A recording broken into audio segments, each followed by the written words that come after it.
What's up mga katubs? Good morning pala. Tinanghali na ako ng umaga nagising mga katubs. Nandito po pala ako ngayon sa pilahan ng buhatan. Maghihintay tayo ng pasahero. At habang maghihintay tayo ng pasahero guys, uupo muna tayo sa gilid. Nasipan ko nga guys, punasan yung gulong dito sa likodan natin. Madumi na kasi yung rim guys. Punasan natin yung rim. At biglang dumaan si Yoyong guys. Pagkatapos ko pala punasan yung hulihan, yung unahan naman guys yung pinunasan ko. Madumi na rin kasi guys. Maya maya lang guys, habang naghihintay ako ng pasahero guys, nag TikTok muna ako dito. Sayaw sayaw muna tayo guys. Maya maya lang guys, may dumating na guys. Mag-iina to guys, papuntang sentro, Sorsogon. At pinasakay ko na nga guys para makaalis na kami. Hindi na pala ako guys naghintay ng isa pang pasahero. At umalis na kami guys. Tatluhan lang po pala dito yung sakay namin papuntang sentro. At ayun na nga guys, naihatid ko na sila. Nakaupo naman ako dito guys sa gilid. May kasama pala akong isang tricycle, si paring Topi guys.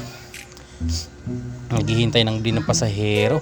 Maya maya lang guys, may dumating na dalawang pasahero. Ayun na nga guys, umalis din siya. Hindi nagtagal guys. Ayun na guys, nakaalis na din siya. At ako lang guys yung natira guys. Maya maya lang guys, nakita ko nagta-traffic na. Madami na yung malaking sasakyan dito guys. Nakita ko guys, ginagawa pala yung kalsada dito, pinapalaki na. Kaya naman pala guys tumatraffic, nagkakaroon na tayo ng traffic. Maya maya lang guys, dumating na si paring Joel. Pipila na siya. At ayun na nga guys, tayo lang dito habang naghihintay ng pasahero tayo guys. Upo lang tayo guys, chill lang tayo dito habang wala pang pasahero. Maya maya lang nga guys, dumating na si paring Tagas. Ayan na po pala si paring Tagas, dumating na po pala. Hindi rin po pala siya nagtagal dito guys, kasi sobrang tagal ng pasahero talaga. Pangatlo po pala siya dumating dito sa tricycle. Kaya naman po pala naisipan niya na umalis na lang. Magbubusol lang daw papuntang Sorsogon.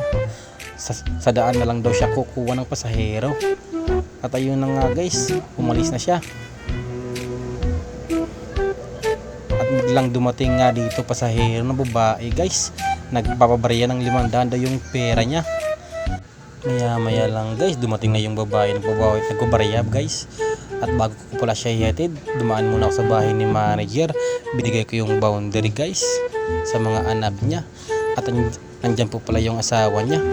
At pagkatid ko po pala ng pasahero natin, bumalik na ako dito sa tinatambayan natin, dito sa paradahan natin. Thank you for watching.